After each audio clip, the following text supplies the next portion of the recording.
बीवी ने शौहर का मोबाइल देखा। फोन बुक में लड़कियों के नाम यूं महफूज थे: पड़ोसन की बच्ची, नई बच्ची, पुरानी बच्ची, सामने वाली बच्ची। बीवी को तजस्सुस हुआ कि मेरा नाम उन्होंने किस नाम से महफूज किया है। बीवी ने अपना नंबर डायल किया तो स्क्रीन पर लिखा हुआ था: पागल की बच्ची।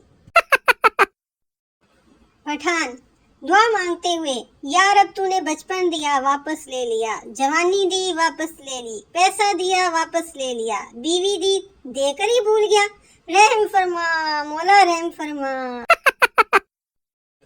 टीचर: आपके बेटे को पढ़ने का बिल्कुल भी शौक नहीं है। बाप बोला: मैडम जी ऐसी कोई बात नहीं, अगर हमारे बेटे को पढ़ने का शौक ना होता तो हर क्लास में 3 साल क्यों लगाता।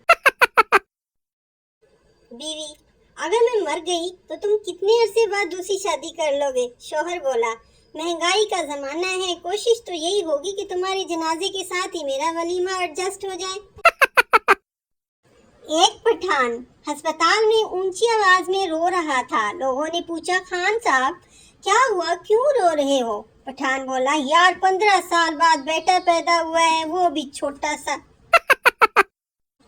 एक पठान ने दिल का ऑपरेशन करवाया। कुछ दिनों बाद डॉक्टर के पास गया और बोला: डॉक्टर साहब ऑपरेशन के बाद मुझे डांस और गाने अच्छे लगने लगे हैं, क्या मैं जवान हो गया हूँ। डॉक्टर: नहीं पागल, तुम्हें जो दिल लगाया था वो खुसरे का था।